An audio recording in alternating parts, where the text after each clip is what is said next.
Holy cow! Welcome to Donnie's Hangout Adventures. And, you know, I'm going to talk about what this year has been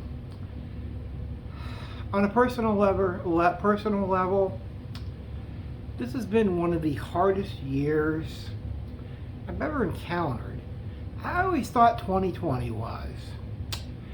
No, 2020 can't even hold a candle to the type of year this has been. And you know, usually you do videos like this at the end of the year. Quite frankly, the way me and my wife's year has went, anything can happen.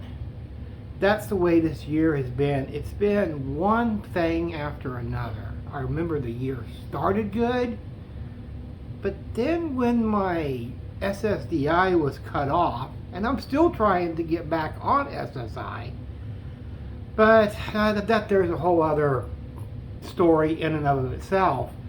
And it seems like when my SSDI was cut off, I think that was like around March or May. Yeah, May.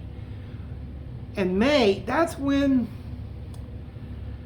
you could pretty much say it's like a downhill slope when you're on a hill and there's nothing but mud. That's pretty much describes the year ever since May. And that's not been that many months. When you really think about it, that's been, let's see, June, July, August, September, October. It's only 6 months. That's not even the full year in and of itself. But ever since then, stuff has been downhill. There hasn't been a lot of good news. Good news, it's few and far between. Good news for us is when the sun's out and it's 60 degrees. We have a home. We have a home, but other than that, this year has been incredibly tough. One thing I haven't discussed. I said one day I may discuss it. I still don't really want to discuss it too much, but I'll discuss it a little bit. Is what an experience. I wouldn't want anybody to go through it, and there's a lot of people that have. What an experience being in a homeless shelter was. There's stuff that I seen on an everyday basis because you had to be out, for hours. You couldn't be inside the building. That's just one of the stupid rules they have with a lot of homeless shelters. Not every homeless shelter. So, I was usually out 7 o'clock until, usually 3, 4 o'clock.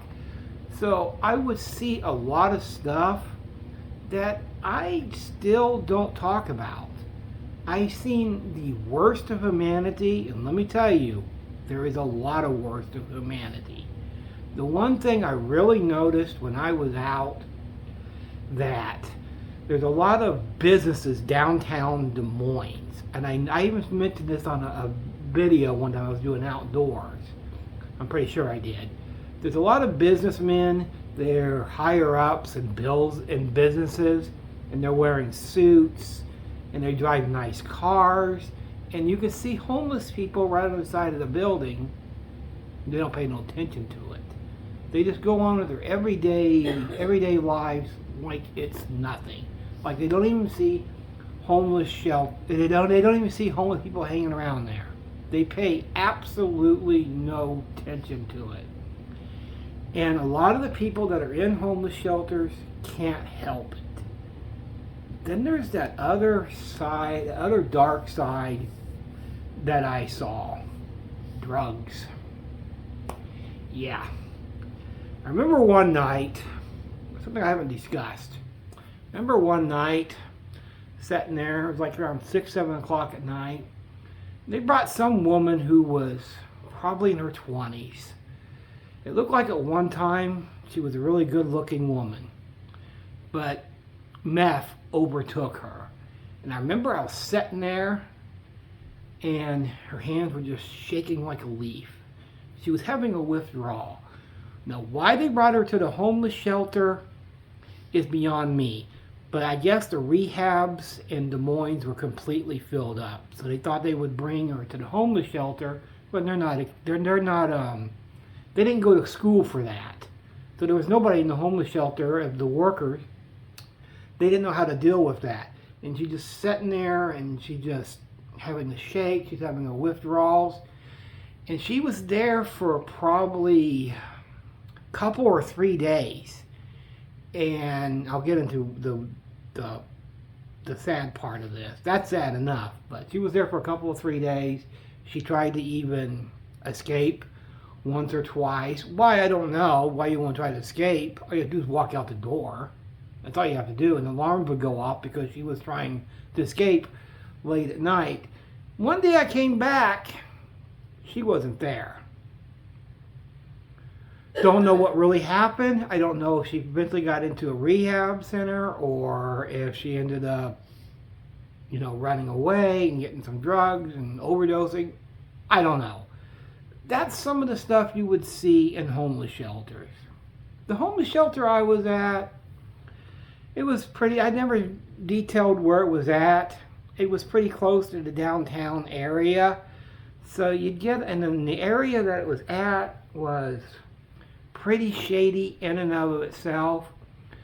And you would get the worst of the human sides. And you'd get, sometimes people would drive by and they'd, say, hey, I got a sandwich, you can go ahead and have this. It doesn't happen often. Of course, you have to be careful with that. Of course, I was. One time, somebody gave me a sandwich that they had took a bite off of, and I just sort of tossed it. I wasn't going to eat it because you don't know. And it was one or two other times it was unopened, so then it was fine. And then it was fine.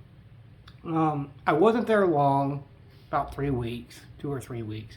So I wasn't there long, but I seen enough of it to say, it was experience I don't think I'd want to ever do. I'm pretty sure I never want to do it again. And talking about it is even just hard now. And there's stuff that I seen.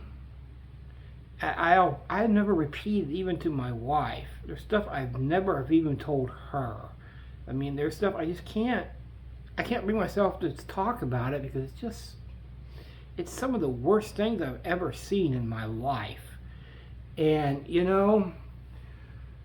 we tried to get out to Arizona, and the further we got out there, and just stuff everything seemed to go not according to plan.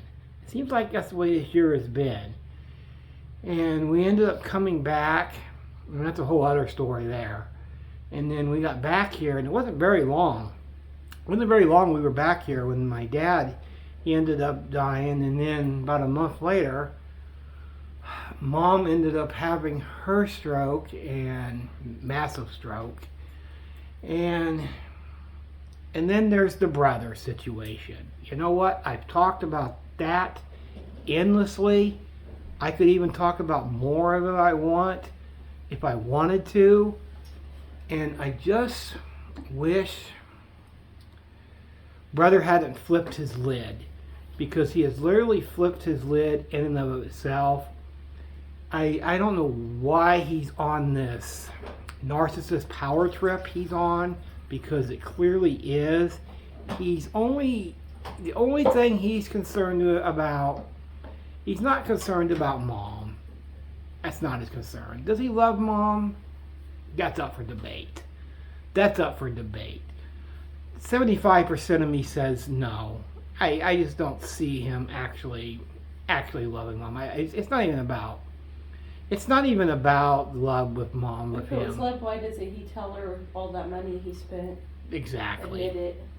And it's more about Mom's money, her Social Security. It's more about that than anything else. I don't see him trying to defend himself on that, because I've told him that before, and he's never defended himself on that. So I think he knows deep down that is the absolute truth.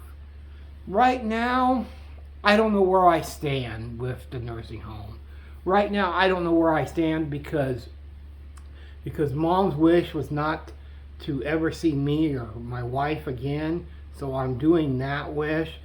I don't know what's really going on with Mom, They're trying to say at Ridgewood, and I think it's total bullshit, that she's of sound mind.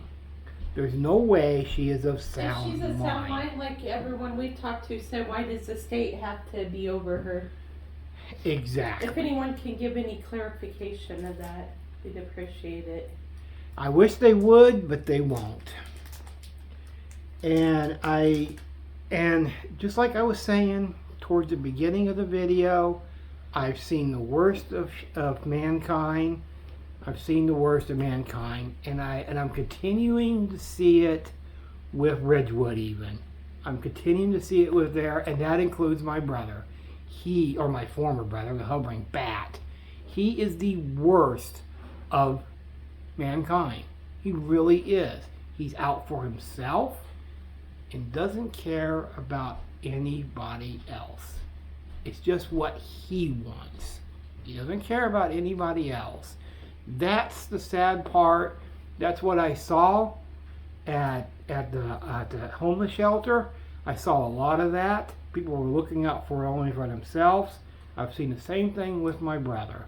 It's pretty funny when you think about it that the two are, well, not necessarily the homeless shelter itself. I'm talking about stuff I've seen outside the homeless shelter.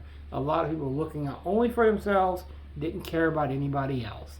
The hovering bat is exactly the same way. Self-centered. Self-centered, egotistical assholes.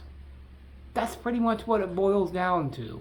And trust me, it gets worse with each passing year from people, especially from the hovering bat. I'm talking about different people.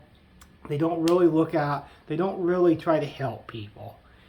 That's a sad part of life that you sort of have to face up eventually.